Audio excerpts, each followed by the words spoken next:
Chào mừng các bạn đến với kênh Trần Thiến Review. Hôm nay chúng ta sẽ theo chân hai người đàn ông bắt đầu hành trình sinh tồn trên đảo hoang. Điều bất ngờ là họ đã săn được một con lợn rừng khá lớn, từ đó tạo nên một bữa tiệc thịt nướng hấp dẫn ngay giữa thiên nhiên. Họ còn tự tay dựng nên một nơi trú ẩn đơn giản và thưởng thức những quả cọ ngọt giòn trên đảo. Khi khát, họ còn pha cho mình một loại trà từ nguyên liệu tự nhiên. Điểm đến của họ lần này là Panama, một quốc gia nằm ở khu vực Trung Mỹ. Nơi đây sở hữu hàng nghìn hòn đảo lớn nhỏ, phần lớn trong số đó vẫn còn hoang sơ và chưa có người sinh sống. Khung cảnh nơi đây gần như tách biệt với thế giới bên ngoài. Và đó cũng chính là nơi Joe và Matt bắt đầu thử thách của mình. Lần này, Joe lên thuyền và tiến đến một hòn đảo hoàn toàn biệt lập. Trong khi đó, người đồng hành của anh là Matt cũng đã có mặt trên đảo. Anh cần phải tìm được đồng đội trước, hai người mới có thể bắt đầu hành trình sinh tồn trên đảo hoang. Khi con thuyền dần tiến sát vào bờ, Joe nhanh chóng đặt chân lên bãi biển. Anh mang theo chiếc ba lô của mình, rồi dừng lại dưới bóng cây để xem bản đồ. Trên bản đồ đã được đánh dấu vị trí tương đối, cộng thêm có một cái la bàn. Joe nhanh chóng xác định được phương hướng. Mọi thứ đã sẵn sàng, anh bắt đầu tiến vào khu rừng. Vừa đi lên sườn dốc, Joe vừa liên tục kiểm tra bản đồ. Sau khi đi được một đoạn, bất ngờ, anh phát hiện dấu vết trên mặt đất, và đây rõ ràng là dấu chân của con người. Có lẽ do địa hình dốc nên dấu chân đã bị trượt đi một đoạn.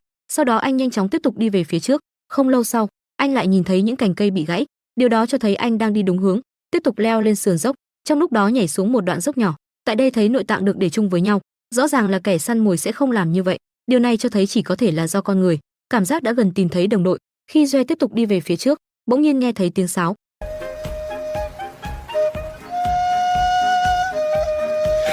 Nhìn theo hướng âm thanh phát ra, thật bất ngờ, Matt đang ở trên đỉnh núi. Joe lập tức tiến lại gần. Cuối cùng hai người cũng đã gặp nhau. Sau một hồi hỏi thăm, Matt lấy ra công cụ săn bắn tự chế để trình diễn. Joe nghĩ rằng đối tác của mình chắc chắn là một người mạnh mẽ. Sau khi xem qua các dụng cụ, tiếp theo, Matt lấy ra phần nước còn lại. Nguồn nước không nhiều được đưa cho Joe. Sau một lúc nghỉ ngơi, hai người lúc này không vội xuất phát, mà trước tiên là tận hưởng một chút. Matt dẫn Joe đến một góc nhỏ, rồi lấy ra phần thức ăn được cất kỹ trong hố. Vào khoảnh khắc mở ra, mùi thơm tỏa ra khắp nơi. Vừa mới bắt đầu hành trình đã được thưởng thức món ăn ngon như vậy, thật sự tuyệt vời. Joe cũng không ngờ tới, hai người cứ thế mà ăn, mềm ngọt nhiều nước, rất ngon. Hai người vừa ăn vừa bàn bạc. Hiện tại đang ở trên đảo, nhìn có vẻ như xung quanh toàn là nước, thực tế thì không có nước để sử dụng. Và Matt đã ở đây một thời gian, phát hiện có một thung lũng chưa được khám phá. Joe cảm thấy bên đó có khả năng có nước rất lớn. Joe cảm thấy có thể kiểm tra một chút. Sau khi ăn xong, cả hai lập tức lên đường. Trước tiên leo lên một đoạn dốc, đến đỉnh núi rồi đi xuống. Rất nhanh trước mắt xuất hiện độ cao chênh lệch, mặc dù có một số nguy hiểm, nhưng cả hai đều muốn xuống dưới kiểm tra. Ngay lập tức, Matt xuống trước, không có dây hỗ trợ, một loạt di chuyển linh hoạt, rất nhanh đã đến dưới. Thấy đồng đội mạnh mẽ như vậy, Joe cũng không thể nhụt chí, ngay lập tức hành động. Mới bắt đầu mọi thứ rất suôn sẻ, đã định thực hiện một cú trượt đẹp mắt, không ngờ lại trượt quá đà.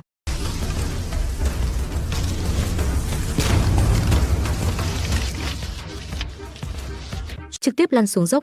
May mắn là giữa đường có một cái cây, ngay lập tức nắm lấy để dừng lại. Sau một đoạn nhỏ sự cố, hai người đứng dậy đi xuống dốc.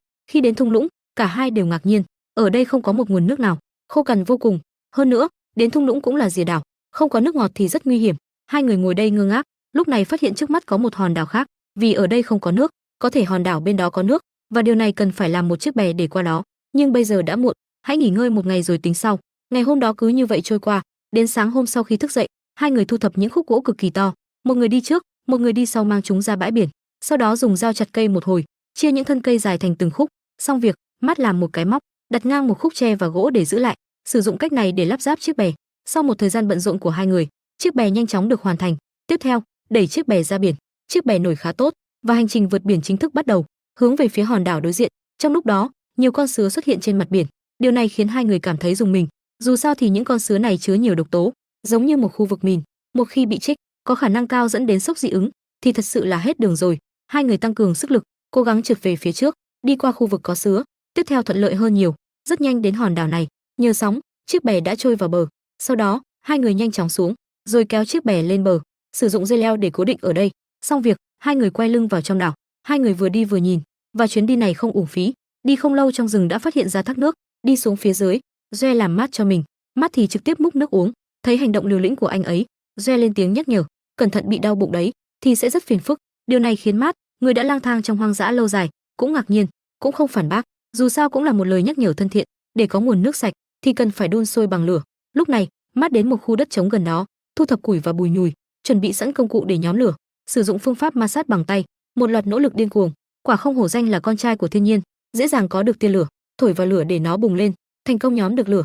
Ở phía bên kia, Joe đang chặt gỗ trong rừng, sau đó mang gỗ đến bãi biển, đào một cái hố trên cát, cắm gỗ vào trong đó, xây dựng một nền tảng. Ở đây có lửa, Mát cho đá cuội vào để đun, thu thập lá có thể pha trà trong rừng, cho vào một cái bình, rồi thêm đá vào, từng cái một cho vào bình. Chẳng bao lâu nước đã sôi, rất nhanh chóng có trà dưỡng sinh. Mát mang cái này đến bãi biển, đợi gặp Doe, mỗi người một ly, rồi bắt đầu uống. Doe cũng hơi ngạc nhiên, hương vị khá ngon, vừa bổ sung nước vừa cung cấp dinh dưỡng. Và lúc này, thứ mà Doe đã làm trước đó cũng gần hoàn thành. Tiếp theo là xem xét nơi trú ẩn. Đầu tiên là tìm một nơi phù hợp, Mát thu thập những chiếc lá cọ rộng lớn, đặt chúng giữa các cây, sau đó trải thêm một lớp lá khác. Một nơi trú ẩn đã hình thành. Hai người nằm bên trong rất thoải mái. Trong quá trình thu thập vật liệu, Mát còn mang theo một chùm quả cọ lớn, lúc này nằm trong nơi trú ẩn và thưởng thức thật tuyệt, vị ngọt giòn và ngon miệng. Ngày hôm đó cũng tạm ổn. Đợi đến sáng hôm sau, Doe đã khám phá qua hòn đảo này. Lúc này, anh ấy đang lên kế hoạch cho một cuộc săn bắn. Trên đảo có lợn rừng, kế hoạch là xua đuổi chúng đến bên vách đá. Như vậy, lợn rừng sẽ không còn chỗ nào để trốn. Nói sơ qua kế hoạch với Mát, về điều này, Mát không có vấn đề gì lớn, ngay lập tức bắt đầu cuộc hành trình săn bắn. Đầu tiên, hai người tìm mục tiêu, lúc này phát hiện dấu chân lợn rừng trên cát. Tiếp theo, theo dấu chân lợn rừng, chưa đi xa thì đã nghe thấy tiếng động.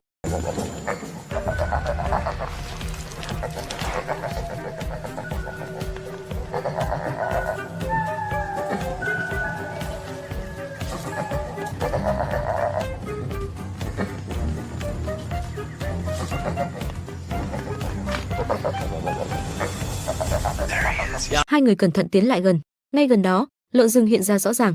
Hai người một bên trái một bên phải xua đuổi nó, đến trước vách đá thác nước, và lúc này lợn rừng đã không còn đường lui. Mát từ từ tiến lên, cầm công cụ săn bắn nhắm vào mục tiêu.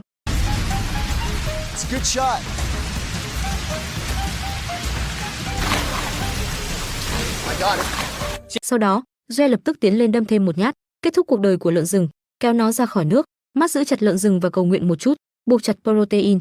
Hai người một trước một sau mang lợn rừng trở về trại, bắt đầu bữa tiệc thịt lợn toàn bộ trong ngày hôm đó. Sau khi xử lý một hồi, xiên thịt và nướng trên lửa trại. Chờ một lúc sau, hai người mỗi người chia một xiên và bắt đầu ăn. Cắn một miếng, hương vị thật tuyệt vời. Mỗi miếng vào bụng, các giác quan được thỏa mãn như chưa từng có. Hôm đó ăn no căng bụng. Đến ngày thứ tư, hai người hôm đó đang chờ trên mặt biển, xem có tàu thuyền nào đi qua không. Trong lúc rảnh rỗi, Mát đã đan một chiếc mũ chống nắng này rất tốt.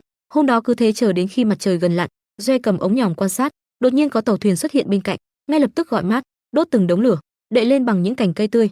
Khi khói dày bốc lên, tàu thuyền trên mặt biển cũng phát hiện ra hai người trên đảo. Dấu vết của người đánh cá hiện ra. Thử thách lần này thành công. Hẹn các bạn ở video tiếp theo.